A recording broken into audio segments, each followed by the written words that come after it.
많은 사람들이 오해하고 있는 것 중에 한 가지가 있습니다. 그게 뭐냐면 하나님께서 태초에 천지를 창조하셨을 때 인간을 지으신 하나님이 완벽하게 인간을 지은 것 같다고 생각하는 분들이 있더라고요. 그러나 실상 성경을 읽어보면요, 하나님이 태초에 인간을 지으셨을 때에 죄 없는 상태로 지으신 것은 맞지만은, 그러나 인간을 완벽하게 짓지는 않은 것 같아요. 그 증거 중에 한 두 가지 정도를 들 수 있는데요. 그 첫 번째가 뭐냐면은 각 천지 창조를 할 때에 성경에 자세히 읽어보면 하나님께서 보시고 좋았더라, 보시고 참 좋았더라 계속 말합니다. 첫째 날, 둘째 날, 셋째 날. 그런데 인간을 지으신 날에는요, 뜻밖에도 그렇게 말씀하지 않고 그냥 전체적으로 하나님이 보시기에 참 좋았다라고 그렇게 그냥 슬쩍 넘어가는 느낌이 있어요. 뿐만 아니라 성경에 보면은 인간이 벌거벗었으나 부끄러워하지 아니했더라라는 이런 의미심장한 이야기가 있습니다. 도대체 벌거벗은 것이 부끄러워되는 것이었던 모양이죠. 벌거벗은 모습이 뭔가 연약한 어떤 모습이었는지는 모르지만은요, 한마디로 말하면은 하나님의 은혜와 하나님과 함께하지 않으면은 살 수 없는 존재로 지음받은 존재가 바로 인간이라는 사실을 여러분 잊지 마시기를 바랍니다. 저와 여러분은 이 세상에 태어났는데 나를 지으신 그 하나님은 뜻밖에도요, 그분의 도우심 없이는 이 세상을 저와 여러분은 살아갈 수 없도록 지음을 받은 것입니다.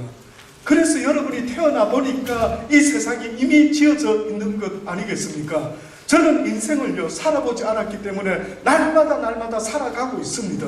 제가 이 세상을 만든 것이 아니었기 때문에 저는 세상을 어떻게 살아가야 되는지 사실은 잘 알지 못합니다. 그래서 저는 결혼을 생각할 때도요, 내가 어떻게 결혼할 수 있지? 내가 어떻게 결혼해서 한 가정의 가장으로요 이 가정을 이끌어갈 수 있을까? 굉장히 좀 두렵더라고요. 여러분은 그렇지 않습니까? 저는 결혼을 생각하니까요, 와, 내가 어떻게 결혼해서 한 가정을 이끌어갈 수가 있을까?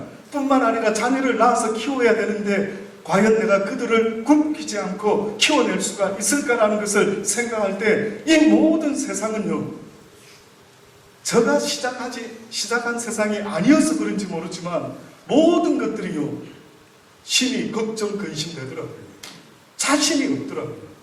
더 저를 자신 없게 만든 게 뭔 줄 아십니까? 저는 한치 앞을 모르는 거예요.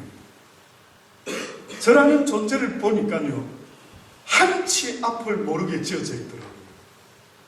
이런 열악한 상태에서 벌거벗고 이 세상에 태어나서 살아가는 내가 과연 이 세상을 어떻게 살아갈 수 있을까 생각하니 하나님의 도우심 없이는 이 세상을 살아갈 수 없구나 하는 것을 비로소 깨닫게 되더라고요. 여러분, 겸손하시기를 주의 이름으로 축원합니다. 겸손 좀 하십시오. 저는 그래서 저희 아들들에게도 늘 말합니다마는 아침에 일어나면 무슨 대단한 기도를 해라는 게 아니고 딱 한마디만 말해라는 것입니다. 하나님, 오늘도 나를 도와 주시옵소서. 주의 도움 없이는 저와 여러분은 이 세상을 살아갈 수가 없어요. 더더군다나 아담과 하와가 범죄한 이후로 이 세상은 사단이 왕이 되었어요. 저와 여러분의 모든 생각과 마음을 주장하고 있다라고 성경이 말씀하는 것입니다. 그래서 사도 바울이 하나님의 법을 알고 나니까 뭐라고 고백했는 줄 아십니까? 오라 나는 공부한 자라. 내가 하나님을 알고 나서 내 심령이 하나님의 법을 사모하고, 야, 사람은 이렇게 살아야 되는구나 해서 이렇게 살고 싶은데 내 육신의 또 다른 법은 날마다 나를 사로잡아 오는 것을 내가 보는도다. 이 어찌 이리 괴이한 일이 다 있었고 한 몸에 두 법이 있으니 이걸 어찌하면 좋을 거라고 생각하면서요, 그가 뭐라고 고백합니까? 내가 예수 그리스도로 말미암아 감사하고 기뻐한다라고. 오직 나를 이 사망의 법에서 구원하신 이는 예수 그리스도 그분밖에는 없다라고 그는 우리에게 말해주고 있지 않습니까? 사랑하는 여러분, 하나님을 의지하는 여러분 되시기를 주의 이름으로 축원합니다. 하나님의 도움 없이는 살 수가 없도록 지음을 받은 존재이기 때문에 그렇습니다. 그래서 거듭난, 다시 말해서 왜 우리를 갖다가 처음부터 죄짓지 않고 계속 갔으면 좋은데 뜻밖에도 우리가 죄를 짓고 말았죠. 그리고 그 이후로 똑같이 죄를 짓지 아니했지만 똑같은 죄의 모양을 가지고 모든 이들이 죄의 법 안에서 살 수밖에 없는 이런 상황에 처해버리고 말았습니다. 그래서 여러분이요, 지금 이 순간에도 어떤 사람은 사단의 종노릇하며 사단이 왕이 되어 자기의 인생을 다스리고 정복하고 있는 사람들이 있습니다. 목사님, 저가 사단에게 종노릇하고 있는지 어떻게 아십니까? 라고 물어보시면요, 간단하게 설명할 수 있습니다. 사단이 컨트롤하는 심령은요, 평화가 없는 것입니다. 여러분, 평화가 있어 본 적 있습니까? 제가 말씀드리는 평화는요, 남편이 죽을 수도 있고, 아내가 죽을 수도 있고, 사업이 망할 수도 있고, 자식이 다칠 수도 있고, 온갖 이런 어려운 상황 속에서도 내 심령의 평화를 계속해서 지키며 살아보신 적이 있으십니까를 물어보는 거예요.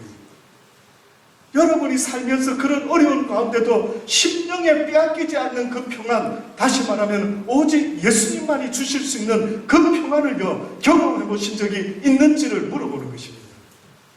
그래서 성경은 뭐라고 합니까? 예수님이 이 땅에 오셨는데 평화의 왕으로, 샬렘의 왕으로, 예루살렘의 왕으로 이 땅에 오셔서 모든 이들의 심령 속에 세상이 줄 수 없는 참 평안을 주기를 원한다라고 그렇게 말씀하고 있는 것입니다. 사랑하는 여러분, 여러분의 인생이 행복하고 기뻐하시기를 원합니까? 그 행복은 어디서 시작되느냐 하면 바로 예수 그리스도가 주시는 그 평안을요, 내가 얻을 수 있을 때 비로소 내 심령에 참 평안과 기쁨과 즐거움과 감사와 행복의 삶을 살게 된다는 사실을 잊지 마시기를 주의 이름으로 축원합니다. 이렇게 하나님이 중요합니다. 이렇게 저와 여러분은 하나님 없이는 조금도 살아갈 수 없는 존재로 지음을 받았다라는 사실을 여러분 한시도 잊어서는 안 됩니다. 그래서 하나님께서 우리에게요, 무엇을 가르쳐주기 위해서 왜 우리는 아담과 같은 죄를 짓지도 않았는데 아담과 같은 죄 안에 종노릇하도록 내버려 두셨는가라고 봤더니만 성경이 무엇을 말하고 있는 줄 아십니까? 하나님께서 우리에게 알려주고 싶으신 것은 너무나 간단하더라고요. 그게 뭐냐면은 내가 너의 하나님됨을 잊지 말아라. 내가 가장 좋은 것을 너희에게 줄 수 있는 유일한 분이라는 사실을 잊지 말아라고 말씀하는 겁니다. 다시 말하면 하나님의 존재라는 그 존재의 가치를 우리에게 알려주시려고 저와 여러분을 이 세상에 태어나게 했는데 하필이면 죄 가운데 태어나게 되어가지고요, 우리의 삶의 시작이 죽음을 전제로 하는 이런 애통하는 삶이 시작됐던 것입니다. 힘은 들죠. 힘은 듭니다.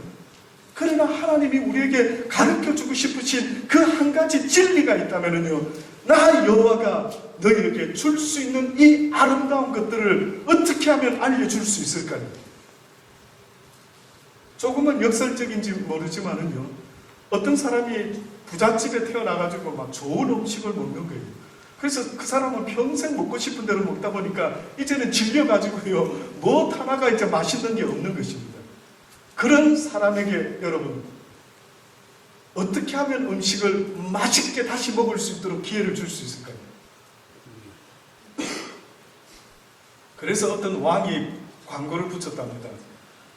내가 산의 진미를 다 먹어봤는데 이렇게 요즘 입맛이 없고 영 맛있는 게 없어. 그래서 누군가가 나에게 맛있는 음식을 만들어서 대접하는 자가 있으면 내가 그에게 상을 내리리라 하고 공고를 붙인 겁니다.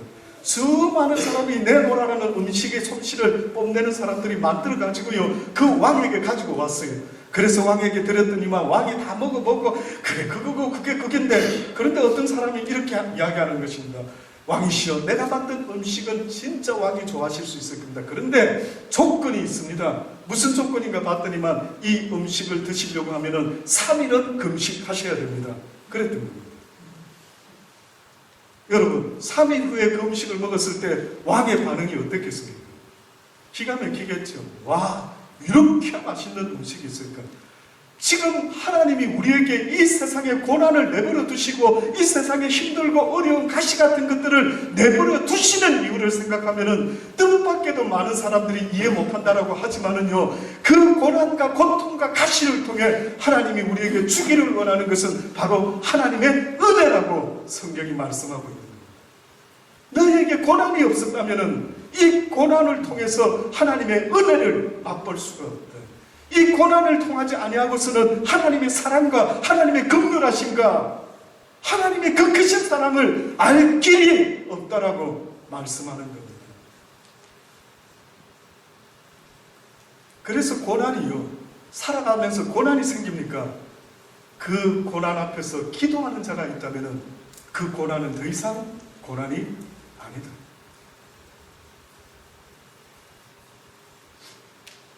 많은 분들이 하나님을 경험하고 싶어 합니다. 성경에 하나님을 경험한다라고 말할 때 그는 야다라는 뜻이 있습니다. 야다. 그러니까 어떤 경험을 성경이 말하고 있느냐 하면 부부가 결혼해서 상대방을 알게 돼요. 제가 여러분을 좀 알 수 있지만은 제가 저의 아내를 아는 것과 여러분을 아는 것 차이가 있을까요? 없을까요? 차이가 있죠. 그래서 성경에서는 하나님을 알아라 라고 말하는 그 의미는 뭐냐면 하나님을 경험하여 알아라 라고 하는 그런 뜻이 있는 겁니다. 성경에 하나님의 증인들, 증인이 뭡니까? 하나님을 경험한 자를 말하죠. 그래서 누구든지 경험한 자는 하나님이, 예수님이 이런 분입니다라고 말해줄 수 있는 위트니스의 자격을 가진 사람, 이 사람들이 바로 예수의 증인들인 것입니다. 저도 저절로 예수님이 이성으로 믿어진 것이 아니라 그 하나님의 놀라운 경험을 통하니 저의 생각이 바뀌어버리고 말았던 것입니다. 아무리 누가 아이스크림이 이게 맛있다 맛있다 이야기할지라도 먹어보지 않고서는 그것을 맛있다 말할 수 없는 것처럼 하나님을 경험하지 아니하고서는요, 그 하나님이 어떤 분인지를 느끼기는 힘이 어려운 것입니다. 그래서 하나님이 나를 찾고 구해라는 것입니다. 누구든지 두들기는 자, 구하는 자, 간구하는 자, 멈추지 않고 끝까지 하나님을 찾는 자에게 하나님이 응답하시겠다라고 약속을 하고 계시는 것입니다. 사랑하는 여러분, 이렇게 세상이 시작이 되어서 이제 성경에서는 우리에게 내가 너희들에게 이 모든 뜻을 이제 밝히 알려줬으니 이제는 너희들이 나를 섬기며 살기를 원한다라고 말씀하고 있습니다. 그래서 지난 시간에 여러분 기억하십니까? 저는 굉장히 중요한 설교를 했다라고 생각이 듭니다. 그게 뭐였느냐면 여러분의 입술에 파수꾼을 세우라고 했죠. 파수꾼을. 한 주 동안 여러분 입술에 파수꾼 세우신 분 있습니까? 모르지요? 아무 생각이 없으십니까? 파수꾼 세우는 게 무슨 의미인지. 여러분, 입술에 파수꾼을 세우, 너희가 듣기는 속히 해도 입에는 파수꾼을 세우라고 했습니다. 파수꾼 세우신 분, 그게 뭘까요? 입에다 파수꾼을 세우고 살아간다는 게 뭘까요? 내 입에서 나오는 말이 어떤 내용이 되는지 한번 뱉어지면은 추스를 수 없기 때문에 그 입술의 능력이, 기운이 내 인생을 끌고 간다고 성경이 말하고 있는 겁니다. 그래서 지난 시간에 그 하나님이 우리에게 무슨 말씀을 했는지 알려드리지 아니했습니까? 하나님의 능력은 말씀에 있었어요. 하나님이 천지를 창조하실 때 손으로 창조한 것이 아니라 무엇으로 창조했다고 합니까? 여호와의 입에서 나오는 말씀으로 온 세상을 창조한 겁니다. 하나님의 형상을 따라 지음받은 저와 여러분에게 어떤 영적인 놀라운 파워가 있는데 그 파워는 뭐냐면 바로 여러분의 입에서 나오는 말들이 곧 여러분의 삶의 능력이 되기 때문에 이 입에다가 파수꾼을 세우라고 하는 거예요.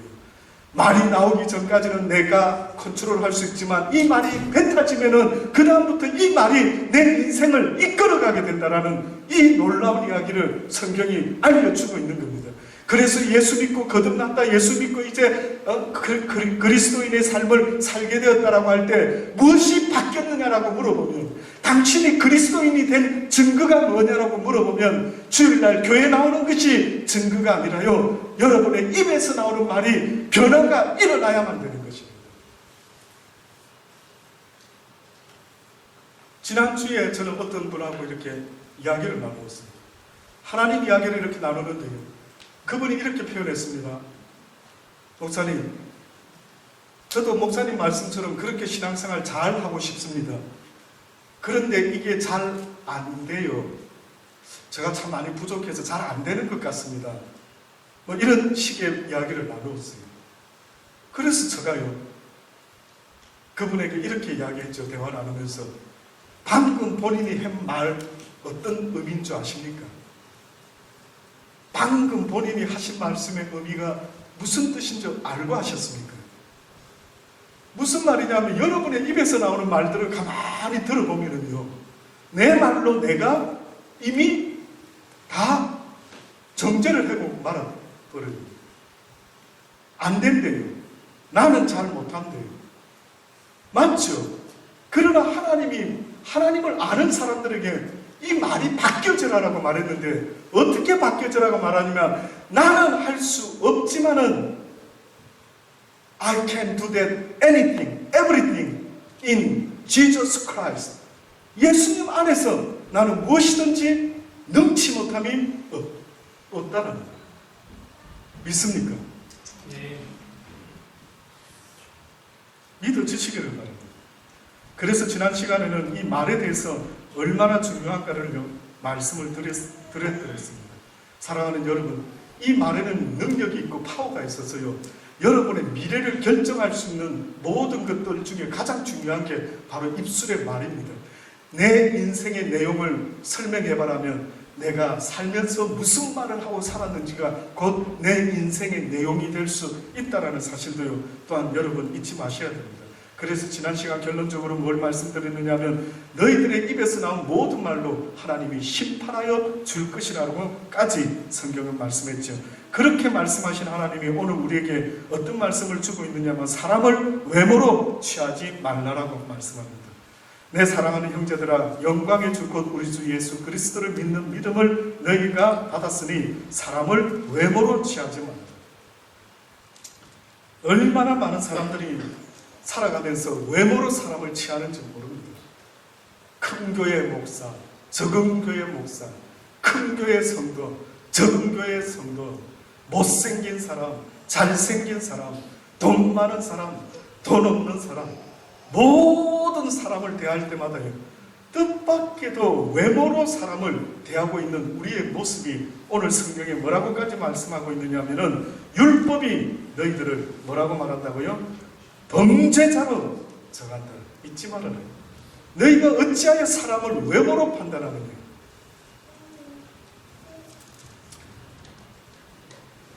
여러분, 혹시 옷을 사러 갈 때에 이런 말 들어보셨습니까? 옷 사러 갈 때에 좋은 옷을 차려입고 가라. 지금 처음 들으신다면 왜 그럴까요? 왜 그렇죠? 옷을 어차피 새로 사러 가는데, 옷을 사러 가려면은 좋은 옷을 입고 가라. 왜 그럴까요?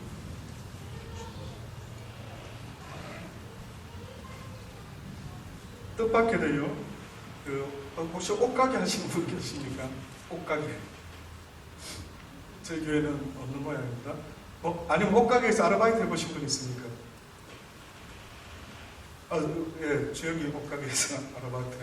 근데 보통 옷 사러 온 손님한테 옷을 권해줄 때 기준이 있답니다.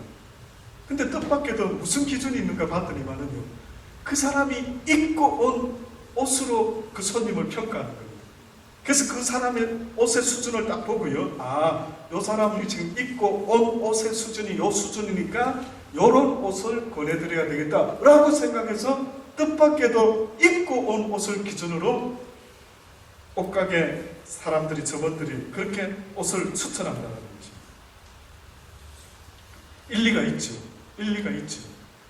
그런데 이것을 넘어서서요, 언젠가부터 여러분 들어보셨습니까? 루키즘이라고 하는 단어가 생겼다. 외모 지상주. 어제 뉴스에도 보니까요, 아나운서를 뽑는데 외모를 얼마나 따지는지, 뭐라고 뉴스 타이틀이 나왔느냐면, 아나운서를 뽑는 것이냐, 민내를 하는 것이냐, 이렇게 나왔더라고요. 2013년 모바일 회사 오픈 서베이라고 하는 회사에서요, 2013년을 여는 지금 우리 10대들의 새 소망은? 이라는 질문으로 조사를 했다고 합니다. 10대 남녀 500명을 대상으로 설문조사를 했는데요, 10대 새해 소망 1위가 뭔지 아십니까? 뭐였을 것 같습니까? 10대들의 소망을, 새해 소망을 한 500여 명을 대상으로 설문조사를 했는데, 뜻밖에도 1위가 뭐였느냐 하면요, 더 나은 외모였어요. 더 나은 외모.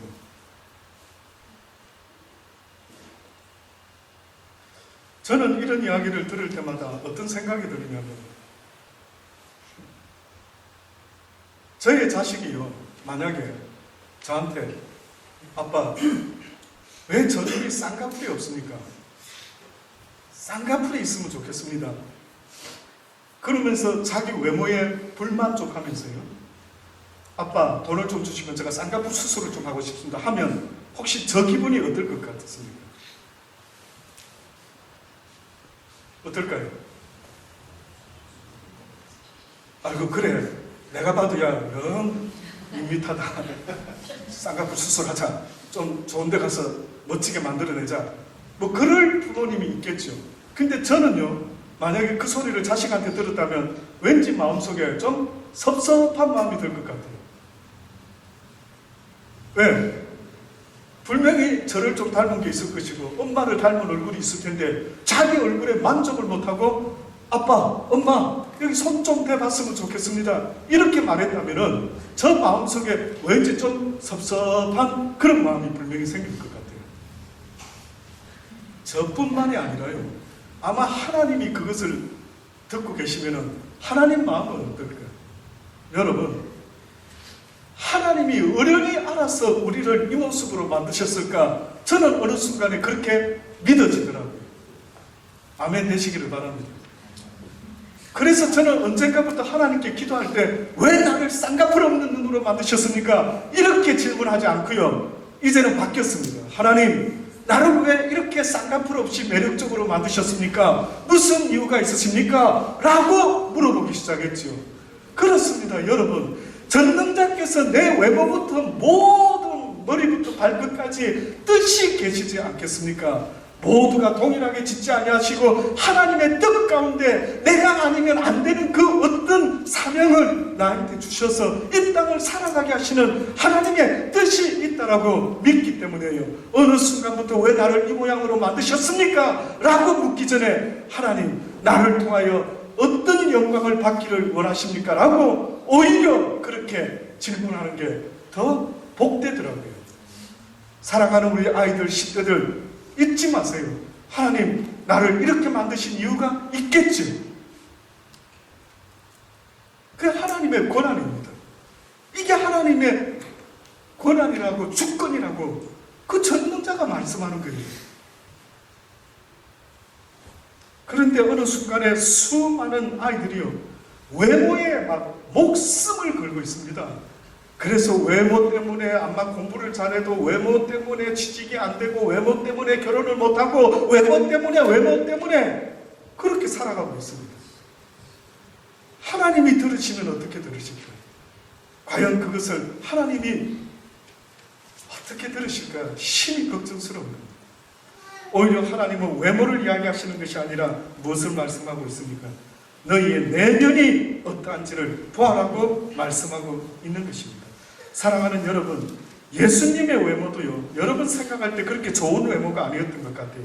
이사야 선지자가 53장 1절로부터 말씀해 보니까 우리의 전한 것을 누가 믿었느냐? 여호와의 팔이 네게 나타났느냐? 그는 주 앞에서 자라나는 연한 술 같고 마른 땅에서 나온 줄기 같아서 고운 모양도 없고 풍채도 없은즉 우리의 보기에 흠모할 만한 아름다운 것이 하나도 없다.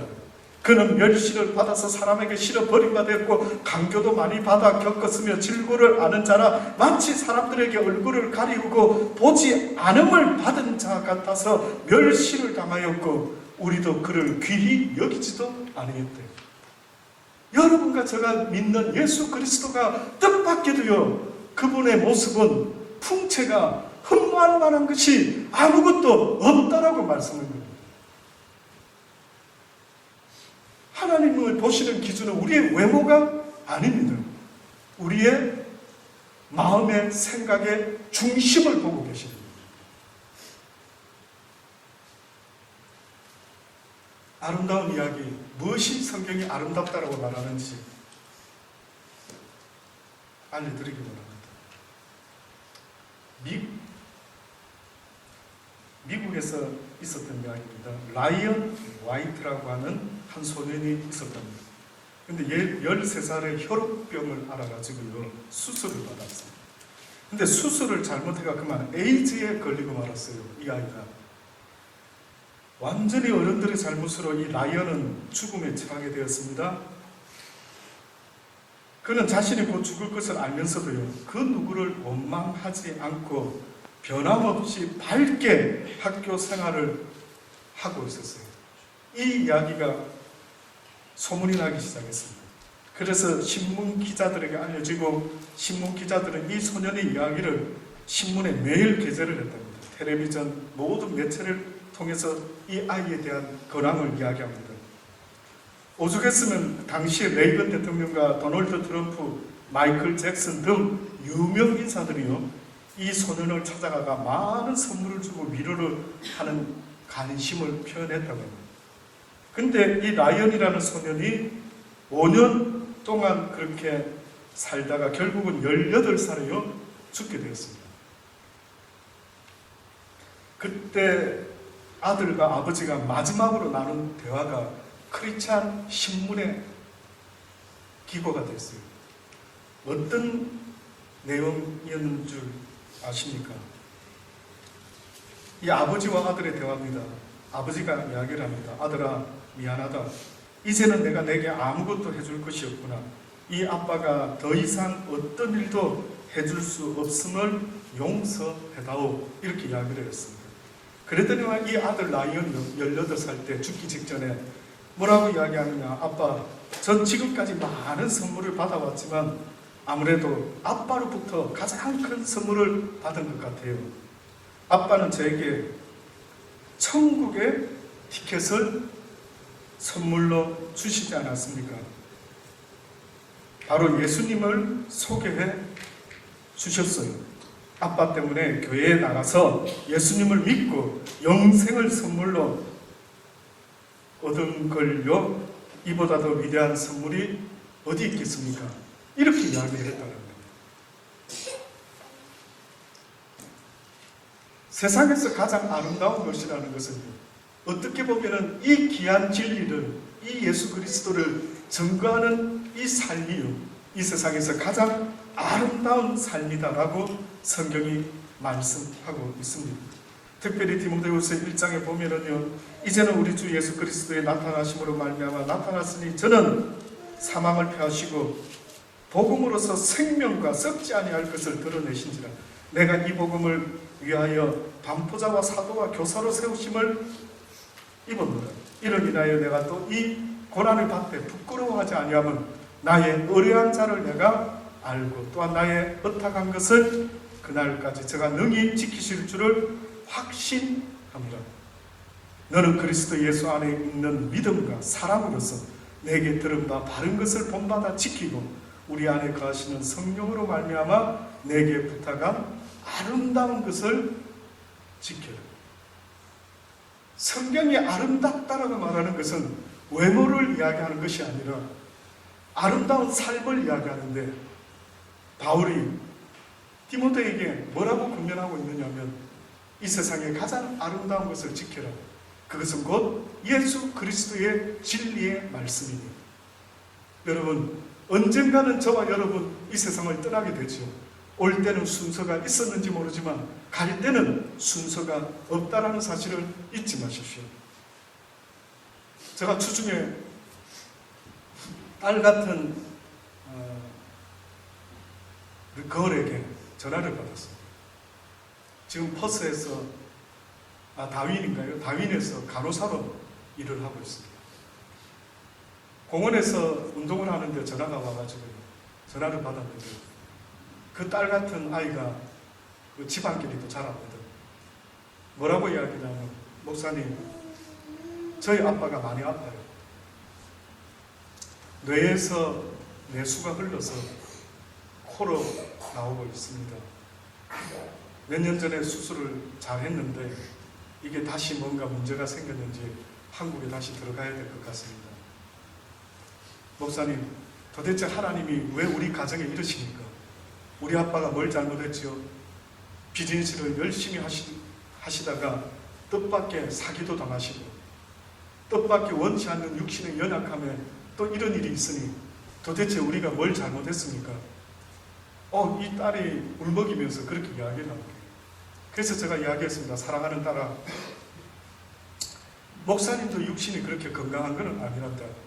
꼭 사형 선고를 받은 사람처럼 언제 어느 때 나도 하나님 앞에 아마 부르시면 가야 될 것인데, 뜻밖에도 하나님의 뜻과 우리가 다른 게 있다면 하나님은 이 땅에서 그 진리의 말씀을 통해 하나님의 사랑을 배우게 하셔서 영원한 리얼 라이프인 영생의 삶을 우리에게 주려고 하는데, 그 영생의 삶을 얻기 위해서는 믿음이라는 것이 꼭 있어야만 되는데, 그 겨자씨만한 믿음이라도 만들어내기 위해서 하나님은 때로는 우리에게 이해할 수 없는 죽음의 문턱까지 인도할 때가 있단다.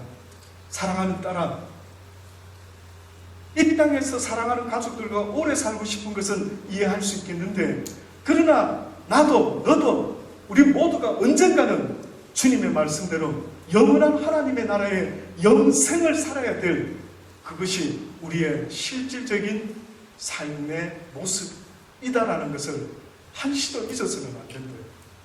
그러니 아빠를 위해서 기도하자.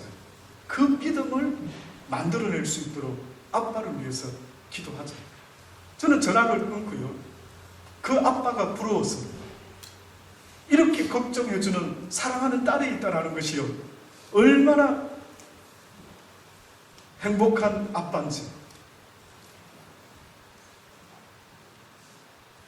누군가가 그렇게 나를 위해 걱정해주고 염려해주고 울어주는 사람이 있다는 것, 얼마나 복된지 모릅니다.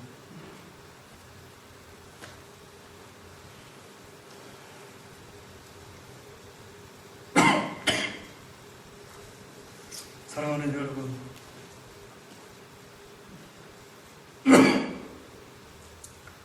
오늘 본문의 말씀에 결론적으로 이렇게 말씀하고 있죠.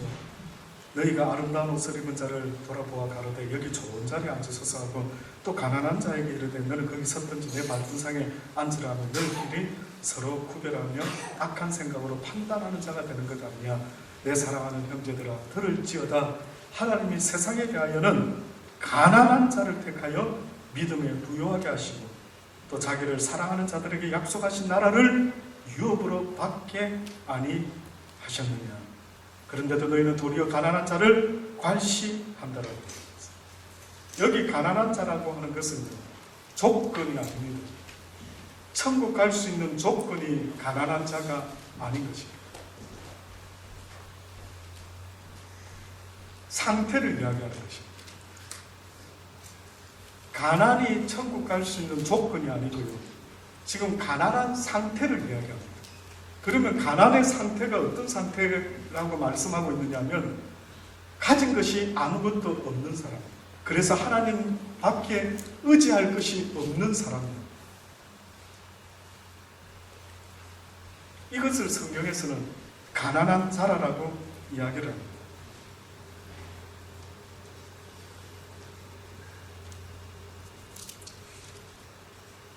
자기를 사랑하는 자들에게 약속하신 나라를 유업으로 받게 하지 않겠느냐. 너희는 도리어 가난한 자를 어떻게 했다고요?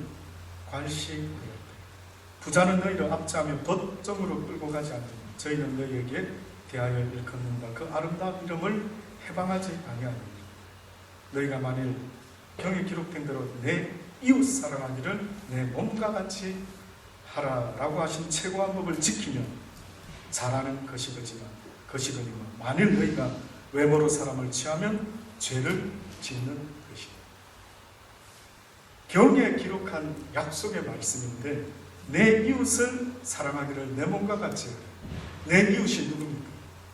성경이 말하는 내 이웃은 가난한 자, 병든 자, 과부, 고아, 나그네, 강도, 만난 자, 이러한 자들이 너희의 이웃이 되어야 된다라고 상징적으로 계속해서 말씀하고 있는 것입니다. 사랑하는 여러분, 외모로 사람을 판단하는 저와 여러분 되지 않기를 주의 이름으로 축원합니다. 그 누구도 판단하지 마십시오. 외모뿐만 아니라 성경은 마지막으로 그 어떤 것도 판단하지 말합니다. 로마서 2장 1절로 그러므로 남을 판단하는 사람아 물은 누구든지 내가 핑계치 못할 것은 남을 판단하는 것으로 내가 너를 정죄함이니 판단하는 내가 같은 일을 행함이라. 이런 일을 행하는 자에게 하나님의 판단이 진리대로 되는 줄 너희가 아노라. 이런 일을 행하는 자를 판단하고도 같은 일을 행하는 사람아 내가 하나님의 판단을 피할 줄로 아느냐. 혹 내가 하나님의 인자하심이 너를 인도하여 회개케 하심을 알지 못하여 그의 인자하심과 용납하심과 같이 참으심의 풍성함을 멸시하니. 하나님이 네가 지금 회개하기를 기다리지 네가 지금 누구를 판단하는 자의 자리에 앉기를 하나님이 원치 아니하시는 사실을 왜 알지 못하고 날마다 다른 사람을 판단하고 외모로 판단하고 내모도 판단하고 모든 것을 판단하는 너희들의 그 판단을 멈춰라는 거예요. 잘생기고 못생기고는 나 여호와가 결정하는 것이니 너희는 그것을 가지고 서로 판단하는 자가 되지 말아라. 만일 내 고집과 회개하지 아니한 마음을 따라 진노의 날에 곧 하나님의 의로우신 판단이 나타나는 그날에 임할 진노를 내게 쌓고 있다라고까지 경고를 합니다. 사랑하는 여러분, 입술에 파수꾼을 세우는데 여러분 입에서는 어떤 사람에 대해서 부정적인 말은 입밖에도 내지 마십시오. 아무리 보기에 못생기고 아무리 뭔가 좀 부족해 보여도요, 그를 긍휼히 여기고 그를 불쌍히 여기며 주의 이름으로 축복해 주라는 것을 성경이 말하지 않습니까? 그 축복을 받을 수 없는 자라면 그 복이 내게 돌아올 테니 너는 걱정하지 말고 너의 인생을 통하여 나 만군의 여호와가 원하는 것은 모든 일을 축복하는 것이다. 모든 일을 축복하는 거예요. 그러니 여러분, 외모로 사람을 판단할 뿐만 아니라 그의 내적인 부족함도 또한 저와 여러분이 판단할 수 있는 부분이 아니라는 사실 잊지 마시고 단지 덮어주고 사랑해야 될 이유만 있다라는 사실을 평생 잊지 마시고 살아가는 믿음의 사람들이 다 되시기를 주의 이름으로 축원합니다. 기도하십시다.